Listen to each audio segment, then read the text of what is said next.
ऐश्वर्या ने लिखा है नॉन फिजिकल बीइंग्स एस्टल्टेबल इन सबके लिए कि is it experienced as neural circuits firing to produce perception audio visual of a personalized entity.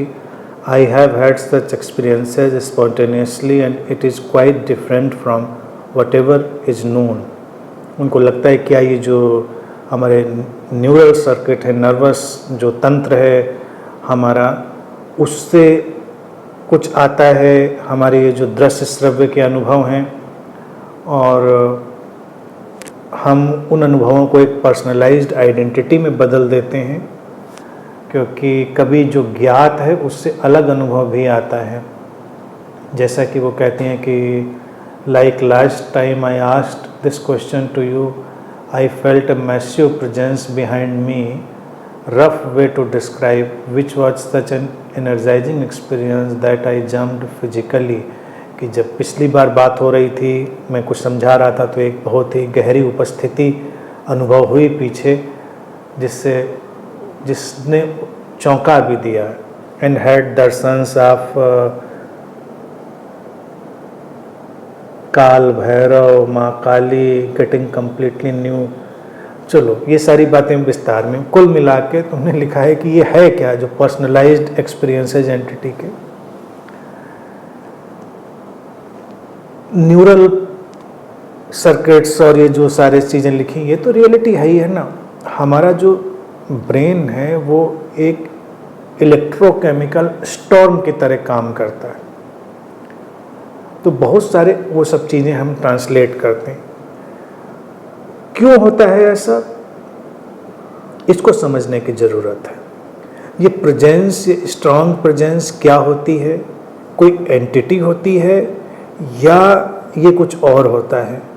और ये सब काली, काल भैरव, और नाम तो हम अनंत दे सकते हैं, कितने भी दे सकते हैं। चाहो तो मेरा भी नाम डाल दो, अपना भी डाल दो, किसी का भी नाम डाल दो।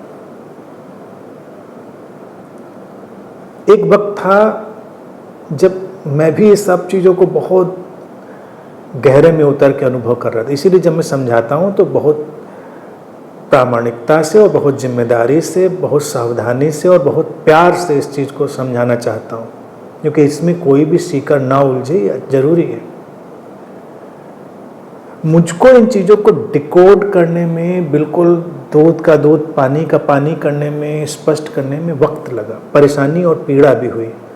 तो मैं बहुत प्रेम से ही चाहता हूँ कि उस पीड़ा से दूसरे ना गुजरें। ये दर्शन, ये बातें, ये सब मैंने करी। मेरे पास तो कितनी डायरियाँ भरी हुई थी, उस समय मैं लिख भी लेता था। कितने कन्वर्सेशन, कितने संतों से बातचीत, इतना रियल। कोई आसमान से विजिट कर रहा है तो कोई हिमालय से विजिट कर रहा है, किसी के साथ बैठ के हम बतिया रहे, और ऐसा हवाई बातें नहीं, बिल्कुल सिस्टमेटिक, जैसे पूरा इंटरव्यू, बात चल रही है। That was so real for me.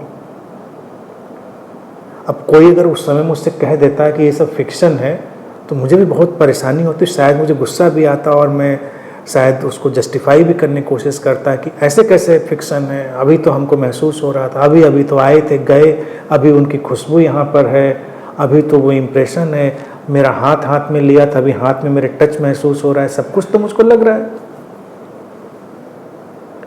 Presence, एक इनॉर्मस प्रेजेंस आ गई। लेकिन फिर धीरे धीरे करके जब स्पष्टता आई और बादल छटे, तो चीज़ क्या बिल्कुल क्लियर हुई मुझे कि एक्चुअल में जो हमारा फिक्शनल माइंड है, जो स्टोरी टेलिंग, वो इतना इवॉल्व हो चुका है अब। और उसमें हमारे भारतीय दर्शन और ऋषियों का भी योगदान है। उन्होंने इतनी फाइन स्टोरीज सुनाई, जैसा कि तुमने लिखा भी ऐश्वर्या। वो सब हमारे आज के माइंड के इनपुट में शामिल है, हमारे कलेक्टिव माइंड में वो सब शामिल है। बहुत कुछ हमारे कलेक्टिव माइंड में शामिल है। तो अचानक जब आप किसी एक संवेदनशील और रिसेप्टिव जोन में जाते हैं तो बहुत बड़ी बड़ी कहानियां पैदा हो जाती हैं। लेकिन हमारा अंतर्मन हमारे लिए कुछ स्पष्टता लेकर आना चाह रहा होता है, तो उसका द्वार खटखटाया जा रहा होता है। मेरे अपने केस में ये इसलिए चीज़ें डिरेल्ड नहीं हुई और स्पष्टता भी आई क्योंकि जब बड़े बड़े संतों, एंटिटीज, इनसे आमना सामना बातचीत का जो इस सारा सिलसिला चला, तो वो केवल ऐसा नहीं चल रहा था कि हम देख रहे हैं और खुश हो रहे हैं। उसमें कन्वर्सेशंस हैं, सारे के सारे कन्वर्सेशंस हैं। एक दिन मैं वो सारी डायरीज में आग लगाने जा रहा था, तो अंजना जी को मैंने कहा कि मैं अब जा रहा हूँ, उनको सब डायरी कोई मतलब नहीं, उनको आग लगा दे रहा हूँ उनमें।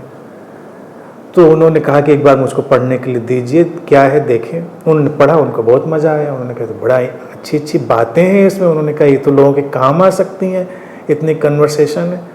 तो उन्होंने भी जो उसमें नोटिस करी चीज़ पढ़ने में कि वो जो ये सारे इंटरेक्शन हैं जिसको हम अकल्ट और साइकिक प्लेन पे कहते हैं, वो कन्वर्सेशन बेस्ड है। यानी कि हमारे उस प्लेन पर हमारा ही मन, मेरा ही, यानी कि हमारा जब कहते हो, मेरा कहता हूँ तो वो सोर्स ही समझिए, वो एक क्लैरिटी, इस बॉडी माइंड में वो क्लैरिटी लाना चाह रहा है। तो through those visions, those happenings, वो क्लैरिटी ही आ रही है। यानी कि अगर वो सारे कन्वर्सेशंस अभी मैं प्रिंट करके सामने रख दूँ, जो कि रखने वाला हूँ नहीं, तो पढ़ के इतना मज़ा आएगा, इतनी हैरानी होगी आप सब लोगों को कि ये तो कमाल के कन्वर्सेशंस हैं, इतने इंसाइटफुल हैं। लेकिन वो इंसाइट वो एंटिटी नहीं ला रही थी, वो हम ही, यानी कि वो सोर्स ही इस बॉडी माइंड से विद अ स्टोरी वो क्लैरिटी ला रहा था। चलता रहा ये सब। अब जैसे तुमने प्रेजेंस की बात कही, तो ये प्रेजेंस क्या होता है कि कभी कभी हम जब अपने ही स्रोत के नज़दीक पहुँचते, अपने ही सोर्स के नज़दीक पहुँचते, यानी फिजिकल से नॉन फिजिकल पर जैसे ही हम शिफ्ट होते हैं, जैसे मुझे सुन रहे हो इस समय, मुझे सुनते सुनते अचानक तुम मेरी आवाज़, मेरी बॉडी, मेरी ये सारी आँखें, ये मेरा चेहरा, इससे हटकर अचानक उस आवाज़ पर सवार होकर तुम उसको टच करते हो जो इस सब का सोर्स है। तो तुम्हारे चारों तरफ लगेगा एक बड़ी इनॉर्मस प्रेजेंस क्रिएट हो गई है। अब ये हमेशा, जिसको ताओ कहता है नेमलेस फॉर्मलेस, ये हमेशा है नेमलेस फॉर्मलेस। लेकिन इतने समय से हमारे मन ने उनको आकार नाम देने की कोशिश करी है कि तो हम तुरंत उसको कोई आकार और नाम देते, नाम देते, नाम नहीं नाम देते। तो वो नाम आ गया तो हमको लगता है कोई है, जैसे कोई है मेरे आसपास। अब डरने वाला व्यक्ति है, डिरेल्ड माइंड है, तो कहे कोई भूत प्रेत पिशाच है, यानी कि उसका भय, जो प्रेजेंस ऑफ फियर है, वो उसके अंदर हलचल कर रही है। तो वो जो फियर की प्रेजेंस है, उसके थ्रू स्टोरी टेलिंग माइंड, यानी कि थ्रू फिक्शनल माइंड, भूत प्रेत पिशाच पैदा कर देगी। लेकिन जब वो अंडरस्टैंडिंग और क्लैरिटी वाला फिनोमिना आएगा, उस स्रोत को स्पर्श करने वाला, सोर्स को टच करने वाला फिनोमिना आएगा, तो फिर अगेन उसी हमारे फिक्शनल माइंड से, स्टोरी टेलिंग माइंड से हम एंटिटीज, देवी देवता, गुरु, बुद्ध, जो भी हैं, उनकी जो चीज़ें उसको पैदा कर लेंगे। लेकिन वो पैदा नहीं हुए, वो अंडरस्टैंडिंग का एक लेवल था जिसको हमने टच किया था। चूँकि हम उसको फॉर्मलेस और नेमलेस पकड़ नहीं सकते, इसलिए तुरंत हमारा मन उसको एक आकार दे देता है। ये बात, ये इतनी स्पष्ट बात है, मैं इसको इसीलिए बार बार रिपीट करता हूँ। अध्यात्म का जगत भरा पड़ा है और कन्फ्यूजन से आक्रांत है, ऑफेंडेड है। यहाँ तक कि बड़े बड़े गुरु, बड़े बड़े ऋषि आज के वक्त में भी और पहले के वक्त में भी वो इनको रियल मानकर ही चलते रहे, रियल मानकर उन्होंने किताबें भी लिखी। मैं तुमको कह रहा हूँ कि अगर मैं अभी 20 साल पीछे जाकर उस किताब को लिख दूँ, जो कि 2-3 वॉल्यूम में हो जाएगी, सभी कुछ वही है जो हम तमाम किताबों में पढ़ते हैं, मिस्टिकल, हाईली मिस्टिकल। लेकिन शायद अस्तित्व इस शरीर मन से यही काम लेना चाहता होगा कि हम उसको डिमिस्टिफाई करके, यानी क्लियर कर, डिमिस्टिफाई करना यानी कोई चीज़ है और हम उसको ख़त्म कर रहे हैं। जो कन्फ्यूजन है उसको क्लियर करना, क्योंकि मैंने इसको जिया है, लंबे समय तक जिया है, बहुत लंबे समय तक जिया है, और एक समय तक हमने यकीन भी किया है उसमें कि हाँ हाँ ऐसा ही है, ऐसा ही है। अब ये बुद्ध बिल्कुल आके मेरे बगल में बैठ के बातें कर रहे हैं, या बहुत सारे नाम हैं, अनगिनत नाम हैं।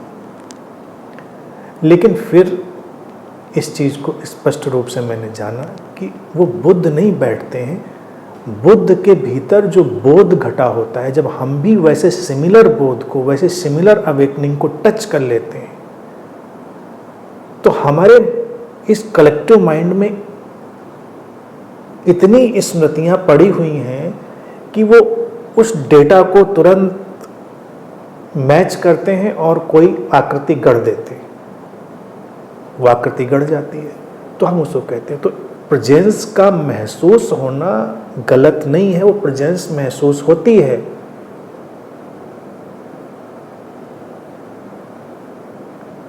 वो प्रेजेंस महसूस होती है।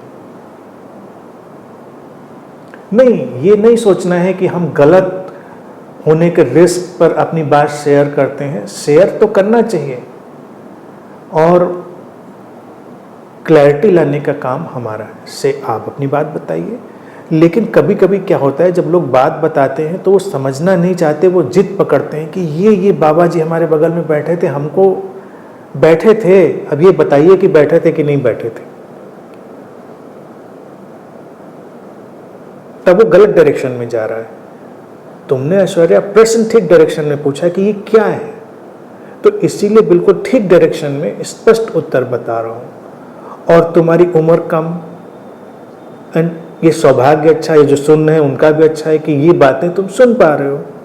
मुझे तो उस पीड़ा से गुजरकर उसको ढूंढना पड़ा, तुम तो बिना पीड़ा में गुजरे हुए ही इस बात को आज समझने में कैपेबल हो थ्रू दिस बॉडी माइंड, इस शरीर मन के माध्यम से कि ऐसा ऐसा है। मुझको तो टकरा कर, अंधेरों में हाथ पैर मार कर, उस वेदना से गुजर कर उसको समझना पड़ा। तो प्रेजेंस का महसूस होना कभी गलत नहीं होता, प्रेजेंस महसूस होती है, लेकिन वो किसी की प्रेजेंस नहीं महसूस होती। प्रेजेंस है, प्रेजेंस इटर्नल प्रेजेंस है, वो शाश्वत चेतना, शाश्वत चैतन्य ही है। उसको कोई नाम देने की जरूरत क्या है। भारत ने ये भी बताने की कोशिश करी तमाम प्रतीकों के माध्यम से, सिंबल्स के माध्यम से, कि भाई ये वाला कह सकते हो, तुम शिव कह सकते हो उसको, उस प्रेजेंस को, महादेव, शिव। लेकिन शिव के सारे प्रतीक डिकोड करेंगे तो वो शून्यता में ले जाएंगे। शिव का प्रतीक परम शून्यता का प्रतीक। अब लेकिन कोई बाबा बिल्कुल रुद्राक्ष लपेट के, त्रिशूल लेके बैठ जाए शिव बन के, वो बन के बैठ सकता है, लेकिन वो शिव कोई एंटिटी नहीं। अब वो चूंकि भारत में माइंड इतना इवॉल्व था, स्टोरी टेलिंग माइंड इतना इवॉल्व था, वो समझाने के लिए भी इतनी अच्छी कहानी लेकर आए कि उस अच्छी कहानी को फिर हमने बिल्कुल रियलिटी में कन्वर्ट कर दिया। जय भोले बाबा की, वो आ रहे हैं शंकर जी बस डमरू लेकर हमारे यहाँ, हमने बना दिया। लेकिन शिव का मैंने कितनी बार बोला, उसे बार बार बोलने से फायदा नहीं। एक एक सिंबल वो शून्यता का सिंबल, उस अनमैनिफेस्टेड सोर्स का सिंबल। और ये मैं हमेशा तारीफ करना चाहूँगा उन ऋषियों की, कहने वालों की, जिन्होंने हमको समझाने के लिए इतनी मेहनत करी, लेकिन हम फिर भी पकड़ लेते हैं। ज़ेन दर्शन इसको कहता है, कैसे कहता है? ज़ेन कहता है कि जब कोई बुद्ध चांद की ओर इशारा करता है तो उसकी उंगली मत पकड़ो। तो ये सारे सिंबल चांद की ओर इशारा है। इवन हमारा अंतर्मन भी बस वो उंगली का इशारा करता है, कभी प्रेजेंस के फॉर्म में, कभी इस फॉर्म में, कभी उस फॉर्म में। लेकिन तब तटस्थ होकर, अपने फिक्शनल माइंड से डिटैच होकर उसको महसूस करिए। कभी देखो क्या हो सकता है, तमाम मित्रों को होता है, मैं हमेशा मना करता हूँ, नहीं ऐसा नहीं है, बिल्कुल नहीं है, तुम्हारे माइंड का है। कई मित्र जो बहुत प्यार करते हैं मुझको ही, वो कहेंगे आपकी प्रेजेंस मुझे महसूस हुई, ऐसा लगा कि आप मेरे कमरे में टहल रहे थे। कई लोग ऐसा कहते हैं। लेकिन वो क्यों कहते हैं? क्या मैं सचमुच में टहलने लगता हूँ जाके? नहीं। दैट क्लैरिटी जो मेरे माध्यम से आ रही है, वो जिस क्षण उनके अंतर मन में नॉक कर रही होती, दरवाजा खटखटा रही होती उनके मन का, तो उनका माइंड सारे डेटा को प्रोसेस करके पहली इमेज कौन सी क्रिएट करेगा? मेरी। तो उनको लगेगा अच्छा वो आ गए, कोई नहीं आया। सारे डेटा को प्रोसेस करके कोई कंफ्यूज्ड पर्सन की इमेज, तुमको वो लगेगा वो आ गया। जैसे जब तुम किसी भावुकता से भरते हो, भावना से, तुम्हारा कोई लव्ड वन है, तुम बहुत याद कर रहे हो, बहुत भावना से याद कर, तो अचानक तुमको दिखेगा कि अच्छा कहीं उसको तुमको विजन आ गया, कहीं तुम्हें ड्रीम में आ गया, और कभी कभी कुछ लोगों को लगता है सामने ही दिख गया। ये क्या है? हमारा माइंड इतना फास्ट और इतना highly evolved data processing system है कि वो सब कुछ को प्रोसेस करके हमारे लिए एक इमेज गढ़ देता है, लेकिन वो इमेज नहीं होती। मैं समझता हूँ बिल्कुल स्पष्ट उत्तर आ गया। बहुत मत लिखिए, क्योंकि अब आज का सेशन हम खत्म कर रहे हैं।